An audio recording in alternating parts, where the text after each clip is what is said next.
আসসালামু আলাইকুম viewers, welcome to my channel. কেমন আছেন সবাই? আশা করছি যে যেখানে আছেন সুস্থ আছেন এবং ভালো আছেন আল্লাহর রহমতে। তো আজকে আমি আপনাদের সাথে শেয়ার করব খুবই সিম্পলভাবে কলমি শাক ভাজি। তো কলমি শাক এইভাবে রান্না করলে কিন্তু খেতে গরম ভাতের সঙ্গে অনেক মজা লাগে। তো ভিডিওটি যদি ভালো লাগে অবশ্যই একটা লাইক দিয়ে দিবেন।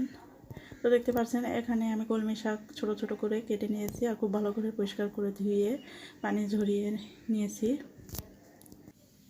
চুলায় একটা প্যান বসিয়ে দিচ্ছি এখন, আর দিয়ে দিচ্ছি 1/3 কাপ সয়াবিন তেল। তেলটা একটু গরম হলে দিয়ে দিচ্ছি 2টা শুকনো মরিচ ভেঙে। শুকনো মরিচ দিলে খুব সুন্দর একটা ঘ্রাণ আসে আর ভাজিটাও খেতে অনেক মজা লাগে। তো শুকনো মরিচটা দিয়ে একটু নেড়ে চেড়ে ভেজে নিচ্ছি। তারপরে এখানে দিয়ে দিচ্ছি রসুন কুচি। এখানে একটা রসুন কুচি দিয়ে দিলাম। তারপর দিয়ে দিলাম পেঁয়াজ কুচি, 2টা পেঁয়াজ কুচি, আর 7-8টা দিয়েছি কাঁচামরিচের ফালি। তো একটু ভেজে নিচ্ছি। তো খুব বেশি ভাজবো না, একটু নরম করে ভাজবো।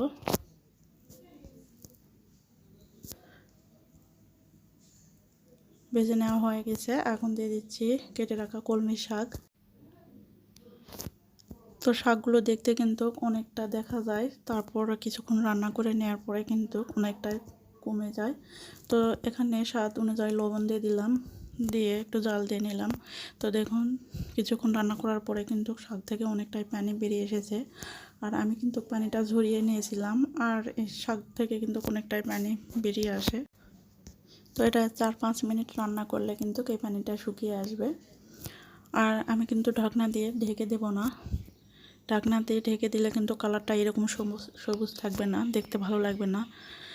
তো আমি সবুজ রেখে কিন্তু এই শাকটা ভেজে নেব। তো কিছুক্ষণ জাল দিয়ে নেওয়ার পরে কিন্তু অনেকটাই পানি কমে এসেছে, আরও কিছুক্ষণ জাল দিয়ে নিতে হবে। তো দেখতে পাচ্ছেন পানি কিন্তু শুকিয়ে গেছে। তো এখন কিছুক্ষণ নেড়ে চেড়ে আমি এই শাকটা রান্না করে নেব। আর এই শাক ভাজি গরম ভাতের সাথে খেতে কিন্তু অনেক মজা লাগে।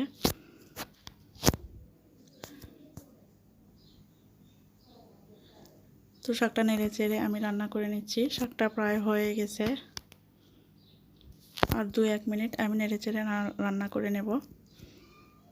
আর দেখতে পাচ্ছেন কালারটা কিন্তু অনেক সুন্দর আছে, এখনও সবুজই দেখতে, আর সবুজ দেখতে কিন্তু অনেক ভালো লাগে। তো এখন আমি নামিয়ে সার্ভ করে দেখিয়ে দিচ্ছি। তো দেখতে পাচ্ছেন শাকভাজিটা কেমন হয়েছে। মাশাআল্লাহ অনেক মজা হয়েছে এই শাকভাজিটা। তো বাসায় একবার হলেও ট্রাই করে দেখবেন। তো এই কলমি শাকের রেসিপিটি আপনাদের কাছে কেমন লাগলো অবশ্যই কমেন্ট করে জানাবেন। ভিডিওটি ভালো লাগলে লাইক, কমেন্ট এবং শেয়ার করে দেবেন। আর অবশ্যই আমার চ্যানেলটিকে সাবস্ক্রাইব করে পাশে থাকা বেল আইকনটি প্রেস করে রাখবেন, যাতে করে পরবর্তী ভিডিও ছাড়ার সঙ্গে সঙ্গে নোটিফিকেশন পেয়ে যান। তো আজকে এখানেই বিদায় নিচ্ছি। অন্য কোনো রেসিপি নিয়ে আগামী পর্বে দেখা হবে। আল্লাহ হাফেজ।